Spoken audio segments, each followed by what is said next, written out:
Vidéo assez rapide pour réagir à chaud à ce qui s'est passé aujourd'hui. Sachez que j'ai rarement vu une telle violence sur un titre financier de qualité. Grosse pression baissière aujourd'hui à la Bourse de Paris. La Chine a démarré une enquête antitrust sur des marques européennes de spiritueux, ce qui a provoqué l'effondrement du cours de bourse des actions PEA qui sont exposées. Wow, holy fuck! Je pense plus particulièrement à Rémi Cointreau qui a chuté lourdement, moins 13% en quelques heures seulement. Énormément de vendeurs à la mi-journée et peu d'acheteurs en face. Résultat, cette action PEA a fait l'objet d'un véritable sell-off. Pour ceux d'entre vous qui n'ont encore jamais vécu ça, c'est à ça que ressemble une vente à prix cassé. Alors, est-ce le début des soldes d'hiver 2024 sur les marchés financiers? Ou au contraire, annonciateur d'un krach boursier imminent sur tout un secteur? À défaut d'avoir la réponse, je vais tâcher au moins de vous donner une parfaite visibilité sur mon état d'esprit. Comme ça, vous aurez ma réaction à chaud. En plus, je suis pleinement exposé au secteur luxe et spiritueux. Donc, autant vous dire que mon patrimoine financier a pris un sacré coup de bambou aujourd'hui. Par chance, mon exposition au secteur tech peut encore légitimer mon jingle de chaîne.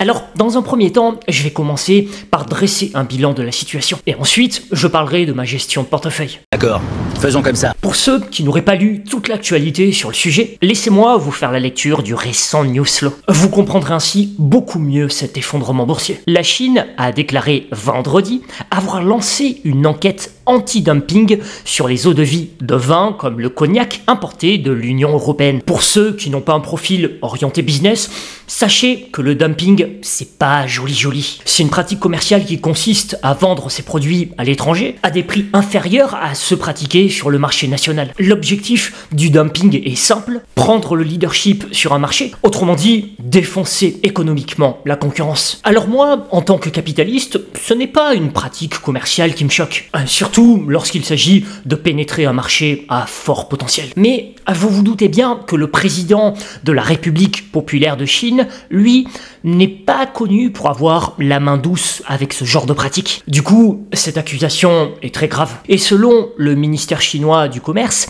cette initiative fait suite à une plainte déposée en novembre dernier par l'Association chinoise des alcools au nom du secteur chinois des eaux-de-vie de vin. Ce qui explique, je pense, la pression baissière sur le secteur spiritueux depuis plusieurs semaines. Cette enquête, lancée ce vendredi, va s'intéresser à des soupçons de dumping entre le 1er octobre 2022 et le 30 septembre 2023, ainsi que sur de potentiels dommages pour le secteur en Chine survenus entre le 1er janvier 2019 et le 30 septembre 2023. Une enquête qui, selon le communiqué, doit s'achever début janvier 2025, mais qui pourra être éventuellement prolongée de 6 mois en cas de circonstances particulières, ce qui nous amènerait à l'été 2025. Donc la première chose que je tenais à dire, c'est que la pression baissière sur le secteur spiritueux n'est probablement pas encore terminé. Certes, les marchés financiers ont souvent un temps d'avance et aiment se projeter, mais là, s'agissant d'une guerre commerciale avec la Chine, ça risque de refroidir un bon moment les opérateurs de marché. Surtout que si je prends l'exemple de Rémi Cointreau, il réalise presque 30% de son business en Chine. Maintenant, pour l'investisseur long terme qui se projette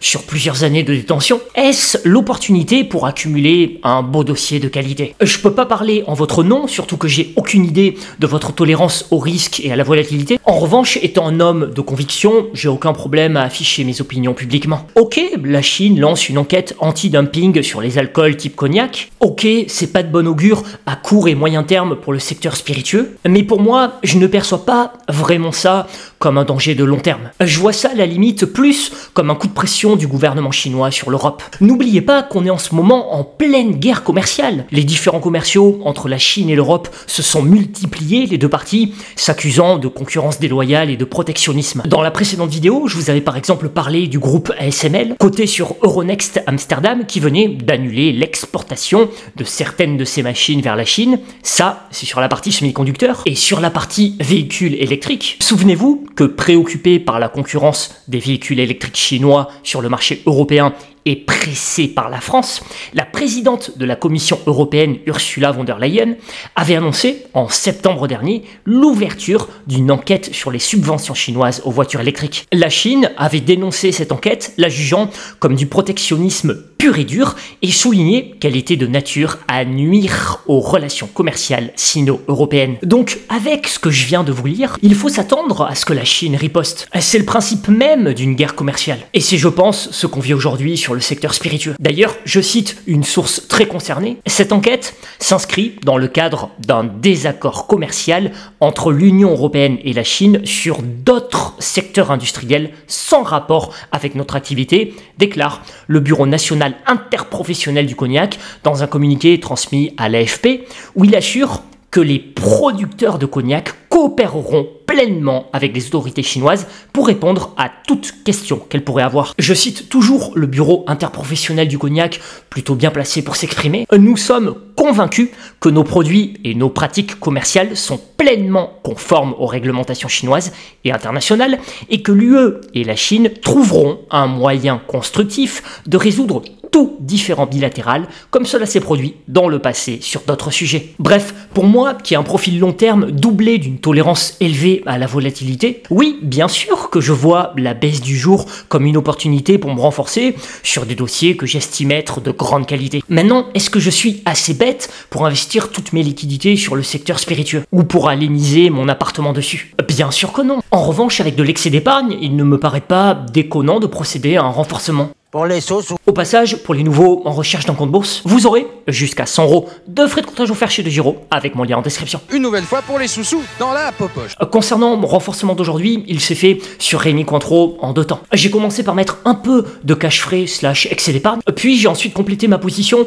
en actant une plus-value partielle de 11% sur Sanofi. Et l'argent issu de cette plus-value de 11% a été réalloué à 94,20 sur RCO. Ce qui me fait aujourd'hui un prix de revient sur Rémi Cointreau vers 115 €. La stratégie est désormais simple, un peu comme un pétrus que je mettrai en cave, l'idée est de laisser le temps opérer. Bref, laisser du temps au temps. Pour info, je n'ai pas souhaité me renforcer sur Pernod Ricard, ma position étant déjà pas mal. Après, c'est pas l'envie qui m'en manquait, puisque c'est aussi un magnifique dossier de fonds de portefeuille je trouve, mais comme je vous le disais, je pense que la pression baissière risque de durer, donc je ne souhaite pas m'exposer à l'excès sur le secteur spiritueux. Et puis je souhaite aussi garder du cash pour me renforcer sur le secteur tech lors d'une prochaine pression baissière. Je vous ferai d'ailleurs une vidéo prochainement sur mes cibles d'investissement. Et pour conclure sur le secteur spiritueux, vous l'aurez compris, pas de panique pour moi, c'est juste un mauvais moment que je dois passer. Je rappelle aussi que Rémi Cointreau fait 45% de son business aux USA et que son image de marque sur le cognac est exceptionnelle. Donc un consommateur qui veut savourer son verre de Louis XIII